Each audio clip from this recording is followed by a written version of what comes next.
بسم اللہ الرحمن الرحیم۔ مشکل اردو پڑھنا سیکھ رہے ہیں۔ اردو کی کتاب گلستانی ادب کے ذریعے سے الفاظ و معانی کی تشریح کے ساتھ، اور ابھی جو سبق چل رہا ہے وہ ہے پودے۔ پودے یہ ایک رپورتاز ہے، اس کے لکھنے والے ہیں کرشن چندر۔ تو یہ سبق یہاں تک ہو چکا ہے، آج یہاں سے پڑھے گئے۔ تو چلیے آج کا سبق شروع کرتے ہیں۔ دیکھیے، دوپہر کو پریم چند سوسائٹی کا افتتاح تھا۔ دوپہر کو پریم چند سوسائٹی کا افتتاح تھا۔ ایک سوسائٹی کا نام ہے پریم چند۔ دوپہر کہتے ہیں آفٹر نون، یعنی 12 بجے کا ٹائم۔ افتتاح تھا مطلب انوگریشن تھا، اس کا اوپننگ تھا، ٹھیک ہے۔ دوپہر کو پریم چندر سوسائٹی کا افتتاح تھا۔ حسین ساگر میں جو کلب ہے وہاں دعوت بھی تھی۔ حسین ساگر نام ہے، جگہ ہے۔ حسین ساگر میں جو کلب ہے، کلب تو جانتی ہی ہیں، جو کلب ہے وہاں دعوت بھی تھی۔ ادیبوں کو کشتیوں میں سوار کر کے کلب میں پہنچایا گیا۔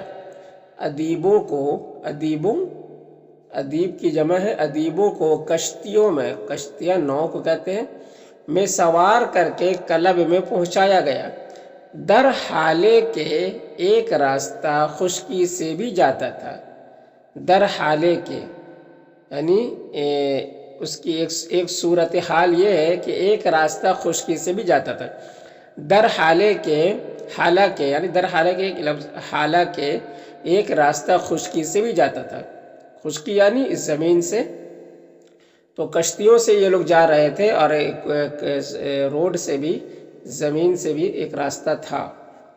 غالباً موٹر بوٹ کی نمائش مقصود تھی۔ غالباً کو مطلب زیادہ تر امید ہے کہ موٹر بوٹ یعنی جس بوٹ میں، جس کشتی میں موٹر لگی ہوتی ہے، موٹر سے چلتی ہے، تو اسے موٹر بوٹ کہہ رہے ہیں۔ غالباً موٹر بوٹ کی نمائش مقصود تھی۔ نمائش یعنی اس کو دکھانا مقصد تھا۔ نمائش یعنی دکھانا مقصد تھا۔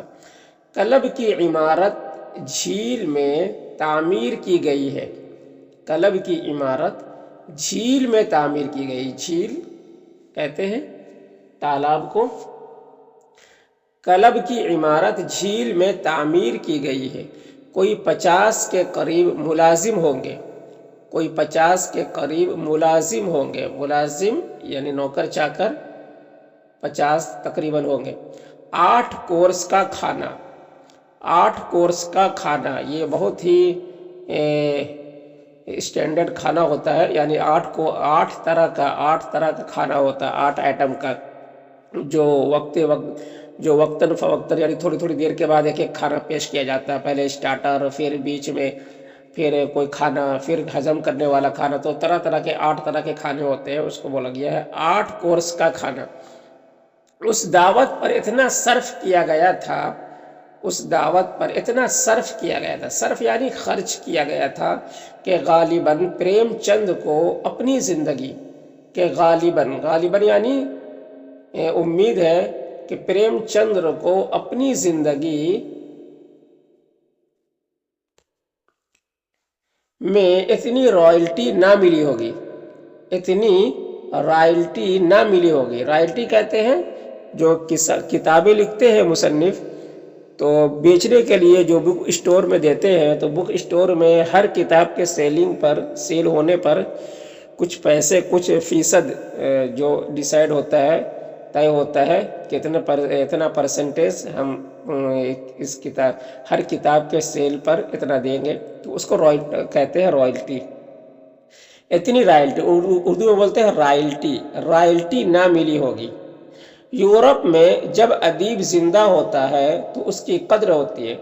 یورپ میں جب ادیب زندہ ہوتا ہے تو اس کی قدر ہوتی ہے۔ ہندوستان میں مرنے کے بعد اسے پوچھا جاتا ہے۔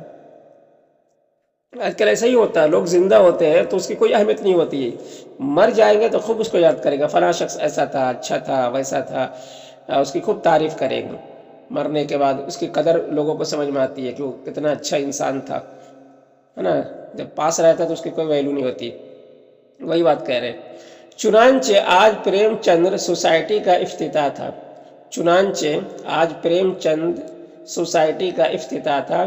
قاضی عبدالغفار تقریر کر رہے تھے، قاضی عبدالغفار تقریر کر رہے تھے اور مرغن خانے دعوت میں شامل تھے، اور مرغن خانے، مرغن کہتے ہیں جو کھانا گھی میں بنا ہوا ہوتا ہے اس کو مرغن کہتے ہیں، اور مرغن خانے دعوت میں شامل تھے۔ جھیل کے منظر سے ادیب لطف اندوز ہو رہے تھے، جھیل کے منظر سے، یعنی جھیل کا جو منظر ہے اس کی جو ویو تھی، ویو سے ادیب لطف اندوز ہو رہے تھے، یعنی مزے لے رہے تھے۔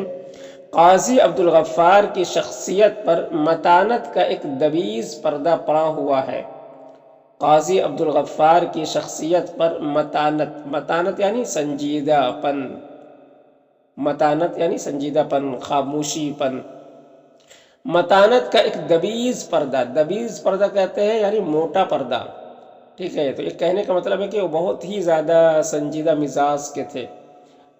شخصیت پر متانت کا ایک دبیز پردہ پڑا ہوا ہے، لیکن اتنا دبیز بھی نہیں کہ ان کی جبلی خوش طبعی اس متانت کے اندر سے جھلک نہ اٹھے، لیکن اتنا دبیز بھی نہیں، یعنی اتنی زیادہ بھی وہ سنجیدہ مزاج نہیں تھے، دبیز پردے کی طرف اشارہ ہے، لیکن اتنا دبیز بھی نہیں کہ ان کی جبلی، جبلی یعنی فطری، نیچرلی، ان کی جبلی خوش طبعی، خوش طبعی یعنی خوش مزاج، تو ان کی فطری جو خوش طبعی ہے، خوش مزاج، اس متانت کے اندر سے جھلک نہ اٹھے، اس سنجیدگی کے اندر سے جھلک نہ اٹھے۔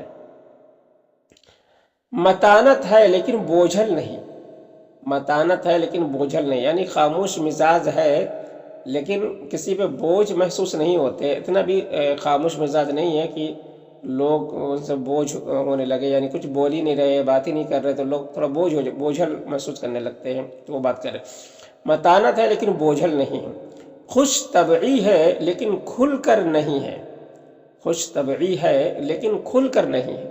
ایسا معلوم ہوتا ہے، ایسا معلوم ہوتا ہے کسی چیز نے، کسی خاص واقعے نے، کسی خاص واقعے نے یا کسی خاص ماحول نے، یا کسی خاص ماحول نے ان کے ذہن کے، ان کے ذہن کے، ان کے فکر کے، ان کے فکر، غور و فکر کے، ان کی فطری صلاحیت کے، ان کی فطری صلاحیت، فطری صلاحیت یعنی خداداد صلاحیت، یعنی گاڈ گفٹ، یعنی خدا کی طرف سے جو صلاحیت، جو صلاحیت ملی ہوئی ہے، جو نیچرلی ان کے اندر جو صلاحیت ہے، جو مہارت ہے، فطری صلاحیت کو دو ٹکڑے کر دیے ہیں، ان کی فطری صلاحیت کے دو ٹکڑے کر دیے ہیں، وہ اس پر بھی مجبور ہیں، وہ اس پر بھی مجبور ہیں، اس پر بھی دونوں رنگ ایک ہی شخصیت میں جھلکتے نظر آتے ہیں، اس پر بھی دونوں رنگ ایک ہی شخصیت میں جھلکتے نظر آتے ہیں۔ پیرس کی رنگینی بھی ہے،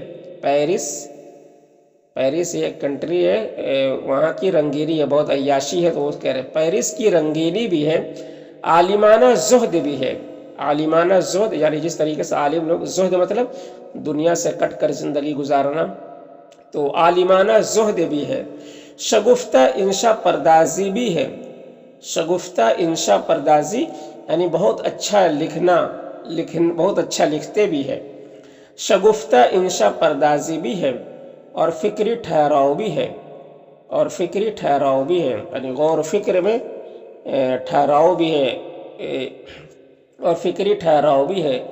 لباس میں عمارت کی جھلک ہے، لباس میں عمارت یعنی عہدہ، کسی عہدے کو پانے کی جھلک، یعنی لباس اس طرح سے پہنتے ہیں کہ جیسے لگتا ہے کہ کوئی اونچے پوسٹ والے ہیں۔ لباس میں عمارت کی جھلک ہے، اور گفتگو میں حلم کی چاشنی، گفتگو میں حلم کی چاشنی، حلم یعنی بردباری، غصہ نہ ہونا کی چاشنی، یعنی اس کی مٹھاس۔ تو بات چیت سے ایسا معلوم ہوتا ہے کہ بہت ہی پردبار ہے، بہت ہی نرم مزاج ہے، غصہ نہیں ہوتے۔ تیور جاگیر دانہ ہے، تیور جاگیر دانہ، تیور ان کا جاگیر دانہ، یعنی ایسا ان کا تیور ہے جیسے لگتا ہے کہ بہت زمیندار ہے، بہت مالدار ہے، زمیندار ہے۔ اور ذہن باغیانہ، اور ذہن باغیانہ، ذہن باغیانہ یعنی کسی سچائی کو تلاش کرنے والا مزاج کا مزاج ایسا ہے کہ جیسے سچائی کو تلاش کرنے والا، باقی جو چیز اس کے خلاف ہو اس کو ٹھکرا دیتے ہیں، اس کو ٹھکرا دینے والا، اور سچائی کی چھان بین کرنے والے، سچائی کے تہ تک پہنچنے والا مزاج۔ اور ذہن باغیانہ، قاضی صاحب ایک ایسے نوجوان جسے عرصے سے کسی نے گدگدایا نہ ہو، جسے عرصے سے یعنی ایک زمانے سے کسی نے گدگدایا نہ ہو یعنی کسی نے ان کو چھیڑا نہ ہو، کسی نے ان کو ہنسایا نہ ہو، مذاق نہ کیا ہو، لیکن خود اس کے دل میں شوخیاں چٹکیاں لے رہی ہوں،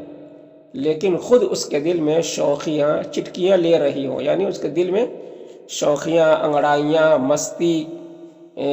مستی جو ہے چٹکیاں لے رہی ہو، شوخیاں انگڑائیاں لے رہی ہو۔ کاش کوئی مصنف لیلا کے خطوط کو گدگدا دے، کاش کوئی مصنف کہتے ہیں کتاب لکھنے والے کو، لیلا کے خطوط کو گدگدا دے۔ لیلا، ٹھیک ہے، لیلا مجنوں کی کہانی بہت مشہور ہے، خطوط یعنی لیٹرز، خط کو گدگدا دے، اس طرح کہ وہ بھری محفل میں یاروں کی محفل میں نہیں، ہزاروں لاکھوں معمولی آدمیوں کی محفل میں کھلکھلا کر ہنس پڑے، ہزاروں لاکھوں معمولی آدمیوں کی محفل میں کھلکھلا کر ہنس پڑے۔ یہ گدگدی ایک بہت بڑے شاہکار کا پیش خیمہ ہوگی، یہ گدگدی ایک بہت بڑے شاہکار کا پیش خیمہ ہوگی، یعنی اس سے کوئی بہت بڑا کوئی شاہکار، کوئی نتیجہ نکلے گا، شاہکار کا پیش خیمہ ہوگی، یعنی اس سے کوئی نئی چیز معلوم ہوگی، کوئی نئی چیز سیکھنے کو، دیکھنے کو ملے گا۔